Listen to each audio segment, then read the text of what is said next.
Hello hi friends, welcome back to Sai Surya cooking channel. Today recipe వచ్చేసి మనం బోటీ దాల్చా చేసుకుందామండి. దానికోసం నేను ఒక హాఫ్ కేజీ బోటీ తీసుకున్నానండి. సో దాన్ని శుభ్రంగా కడిగి క్లీన్ చేసి పెట్టుకున్నానండి. అందులోకి కొద్దిగా చింతపండు కూడా నానబెట్టుకున్నానండి. అలాగే నెక్స్ట్ కొద్దిగా బెండకాయ ముక్కలు, సొరకాయ ముక్కలు, కొద్దిగా పచ్చిమిర్చి, క్యాబేజీ, టొమాటోస్, వంకాయలు, ఇందులో ఏ వెజిటబుల్స్ అయినా వేసుకోవచ్చండి.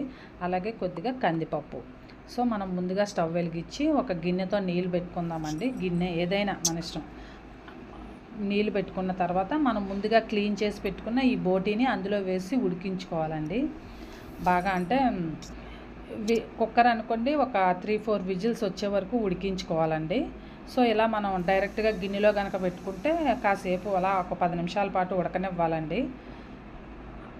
కొద్దిగా సాల్ట్, అలాగే కొద్దిగా పసుపు కూడా వేసుకుందామండి. ఇందులోని పసుపు కూడా వేసుకున్నాక మీడియం ఫ్లేమ్లో పెట్టుకొని ఒక 10-15 నిమిషాల పాటు మూత పెట్టి ఉడకనివ్వాలండి. సో ఇది ఉడికేలోగా మనం పప్పునైతే కుక్కర్లో పెట్టుకుందామండి. కడిగి ఒక 1 or 2 టైమ్స్ వాష్ చేసుకొని ఒక ప్రెషర్ ప్యాన్ అయినా కుక్కర్లో అయినా దేంట్లో అయినా పర్వాలేదండి. సో ఒక 4 విజిల్స్ వచ్చే వరకు కూడా కడుక్కున్నాక మనం స్టవ్ పైన పెట్టుకొని ఉడికించుకుందామండి. దీన్ని పప్పు ఉడికేలోగా మనం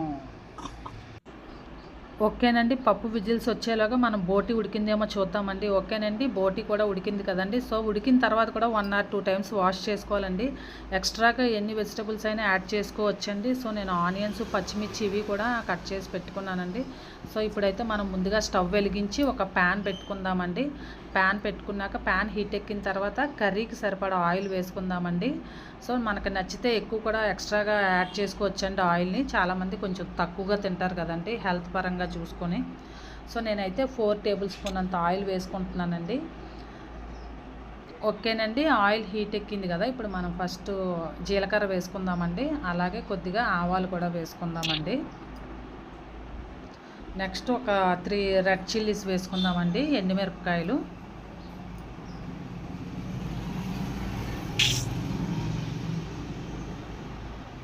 అలాగే కొద్దిగా కరివేపాకు కూడా వేసుకుందామండి. ఓకేనండి, కరివేపాకు కూడా వేసుకున్నాం కదా. సో ఇప్పుడు ముందుగా కట్ చేసుకున్న ఉల్లిపాయలు, పచ్చిమిరపకాయలు కూడా వేసుకుందామండి. సో వీటిని ఒకసారి కలుపుకుందామండి.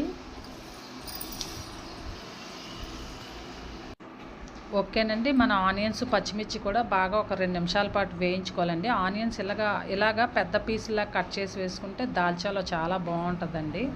సో ఓకేనండి, ఇవి వేగాయి కదా. కొద్దిగా పసుపు వేసుకుందామండి. ఇప్పుడు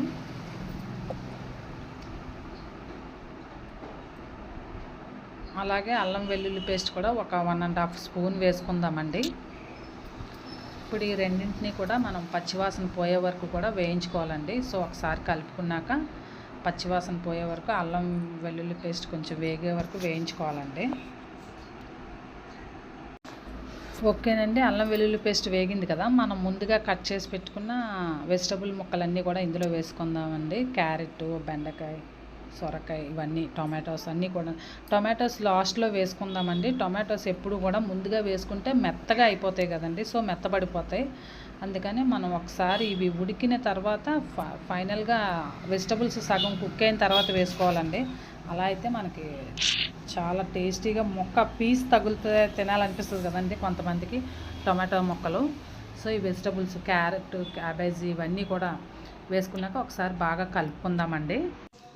ముక్కలన్నీ కూడా ఒకసారి బాగా కలుపుకోవాలండి. కలుపుకున్న తర్వాత మనం ఇప్పుడు ఇందులో రుచికి సరిపడినంత సాల్ట్ వేసుకుందామండి. రుచికి సరిపడినంత సాల్ట్ వేసుకొని ఇంకొకసారి మళ్ళా దీన్ని కలుపుకుందామండి.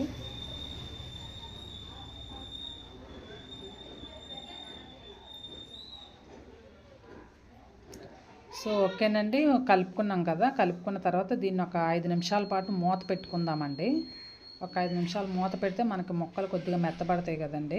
ఓకేనండి, 5 నిమిషాలు అయింది కదా. మూత తీసి ఒకసారి కలుపుకొని టొమాటో ముక్కలు వేసుకుందామండి. సో టొమాటో ముక్కలు కూడా వేసుకున్నాక ఒకసారి కలుపుకుందామండి. ఓకేనండి, టొమాటో ముక్కలను కూడా కలుపుకున్నాక మనం ముందుగా ఉడికించి పెట్టుకున్న బోటీ కూడా ఇందులో వేసుకుందామండి. బోటీ కూడా వేసుకున్నాక మనం కారం వేసుకుందామండి. అంటే కొంతమంది స్పైసీగా ఎక్కువగా వేసుకుంటారు కదండి, ఎక్కువ తినాలనుకుంటారు కదా. సో నేను ఇలాంటి కర్రీస్కి కొంచెం కారం ఎక్కువ ఉంటేనే టేస్టీగా ఉంటుందండి. సో నేను 2 టేబుల్ స్పూన్ అంత కారం అయితే వేసుకుంటున్నానండి.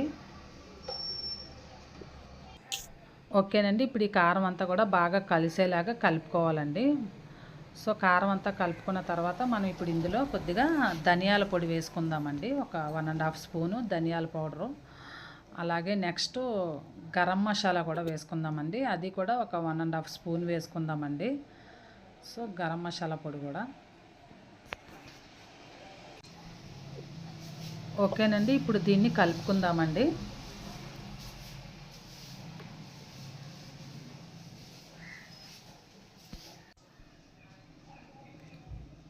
ఓకేనండి, ఇదంతా కలుపుకున్నాం కదా. మనం ముందుగా రెడీ చేసి పెట్టుకున్న చింతపండు రసం కూడా ఇందులో వేసుకుందామండి. సో చింతపండు రసంతో పాటు ఇంకొంచెం ఎక్స్ట్రాగా వాటర్ కూడా వేసుకుందామండి. అంటే కొంచెం ఇది పులుసులాగా ఉండాలి కదండి, చారులాగా ఉండాలి కదా. సో ఇంకొంచెం ఎక్స్ట్రాగా చింతపండు రసం, అలాగే కొద్దిగా నీళ్ళు కూడా పోసుకుంటే మనకి ఈ మాత్రం నీళ్ళు పోసుకుంటే సరిపోద్దండి. దీన్నంతా ఒకసారి కలుపుకుందామండి.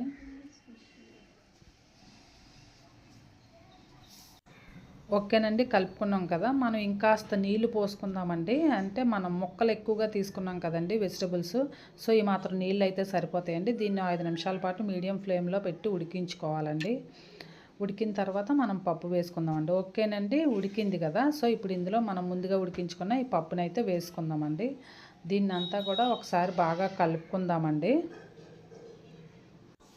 దీన్నంతా కూడా ఒకసారి బాగా కలుపుకున్నాక దీన్ని మంట తగ్గించి మీడియం ఫ్లేమ్లో పెట్టుకొని ఒక 5 నిమిషాల పాటు మనం మూత పెట్టుకోవాలండి. లేదా మూత పెట్టుకోకపోయినా మీడియం ఫ్లేమ్లో పెట్టి ఉడికించుకోవచ్చండి. సో 5 మినిట్స్ మూత పెట్టి తీసుకుందామండి. అంతేనండి, మనకి బోటి దాల్చా రెడీ అయిపోయిందండి. దీన్ని స్టవ్ ఆఫ్ చేసుకొని ఒక సర్వింగ్ బౌల్లోకి తీసుకొని సర్వ్ చేసుకోవడమేనండి.